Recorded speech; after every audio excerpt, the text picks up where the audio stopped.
जब भी देश की सरकारों की बात होगी, आप देखेंगे कि कांग्रेसी चमचे पूर्व पीएम मनमोहन सिंह के नाम पर फुटेज खाते हैं।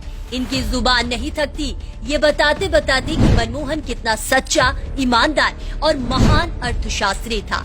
चलिए इस भ्रम को दूर करते हैं और आपको बताते हैं कि मनमोहन की ये शांति और उसका महान अर्थशास्त्र देश को आज कितना महंगा पड़ रहा है। बात है 1991 की। कांग्रेसी सत्ता की बेतहाशा लूट से त्रस्त हमारा देश आर्थिक संकटों से जूझ रहा था।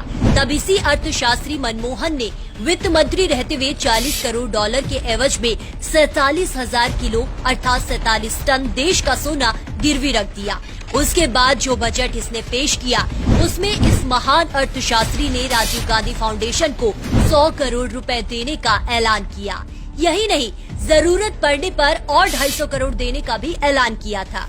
ऐसे वक्त में जब सोना गिरवी रखकर देश चलाने की नौबत थी, तब मनमोहन क्या देश के अरबों रुपए गांधी परिवार के फाउंडेशन को दे रहा था? क्या इसका जवाब किसी चमचे के पास है? 1991 के 100 करोड़ रुपए की आज क्या वैल्यू है, ये आप खुद भी समझ सकते हैं। इस अर्थशास्त्री की महानता के और कई किस्से हैं। मनमोहन 10 साल देश का पीएम रहा और इसकी सरकार में 3 साल तक महंगाई दर 10% से ऊपर थी। कुल 9 बार महंगाई डबल डिजिट में रही। वहीं आज की बात करें तो कोरोना काल की विपरीत परिस्थितियों के बावजूद महंगाई दर 6.71% पर है। यही नहीं, मनमोहन सिंह ने पीएम रहते हुए 2013 में भी देश का 500 टन सोना गिरवी रखने का पूरा इंतजाम कर लिया था।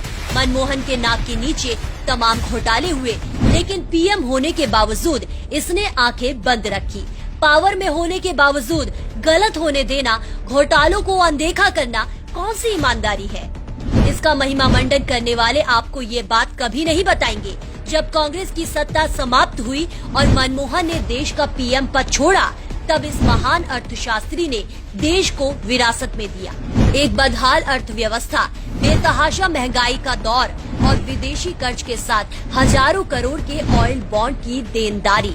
अंत में आप जब भी मनमोहन को याद करो, एक बात याद रखना, चमचों के इसी महान अर्थशास्त्री ने अपनी और कांग्रेस की लाज बचाने को कहा था। महंगाई बढ़ती समृद्धि का संकेत है। वित्त मंत्री रहते हुए जो मनमोहन गांधी फैमिली की आर्थिक स्थिति सुधार रहा था, पीएम रहते हुए जो मनमोहन गांधी फैमिली के इशारों पर नाच रहा था, जो देश के ऊपर एक परिवार को महत्व दे रहा था। समझ नहीं आता ऐसे मनमोहन को किस मुंह से महान अर्थशास्त्री और प्रधानमंत्री बताया जाता है।